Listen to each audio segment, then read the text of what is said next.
बहुत समय पहले की बात है। वृंदावन में श्री बांके बिहारी जी के मंदिर में एक पुजारी जी हर रोज बड़े भाव से सेवा किया करते थे।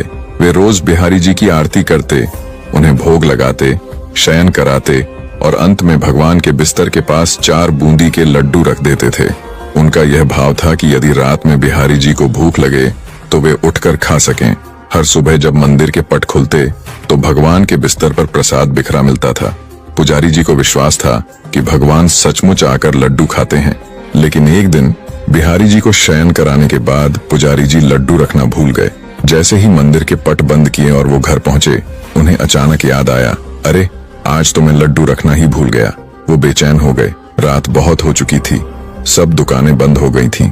वे सारी रात परेशान रहे। मन में ग्लानि थी कि कई वर्षों की आराधना में ऐसी भूल नहीं हुई थी। वो पूरी रात अपने आप को कोसते रहे।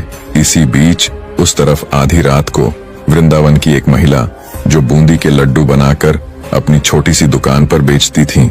दरअसल इसी महिला के लड्डू पट के लिए भी भिजवाए जाते थे। महिला दुकान समेट रही थी, तभी एक छोटा सा प्यारा बालक वहां आया और बोला, दीदी मुझे बूंदी के लड्डू चाहिए। महिला ने कहा, लल्ला लड्डू तो सारे खत्म हो गए, अब मैं दुकान बंद कर रही हूँ। बालक ने आग्रह करते हुए कहा, दीदी आप जरा अंदर जाकर तो देखो, आपके पास 4 लड्डू रखे हैं। बाल हट के आगे महिला को झुकना पड़ा।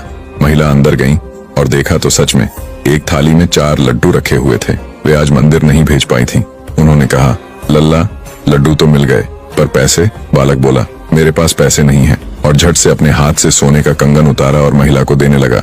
महिला बोली, अरे बेटा रहने दो, कल अपने अम्मा से कह देना, वे मुझे भिजवा देंगी। पर बालक नहीं माना। उसने जबरदस्ती कंगन दुकान में रख दिया और भाग गया। सुबह जब पुजारी जी ने मंदिर के पट खोले तो देखा भगवान बिहारी जी के हाथ में जो कंगन हमेशा रहता था वो नहीं था। पुजारी चौंक गया और हड़बड़ी में इधर उधर ढूंढने लगा। बिहारी जी के आभूषण में से कुछ नहीं लिया गया था, बस वही कंगन गायब था। बात पूरे वृंदावन में फैल गई। जब महिला को ये बात पता चली तो वो मंदिर पहुंची, हाथ में वही सोने का कंगन लिए हुए। उसने पुजारी जी को रात की पूरी घटना बताई। पुजारी जी ने जैसे ही कंगन देखा, उनकी आंखें भर आईं।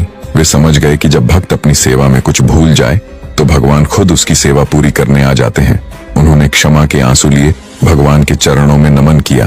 कहते हैं कि सच्चे भाव और भक्ति से किया गया हर कार्य भगवान तक पहुंचता है।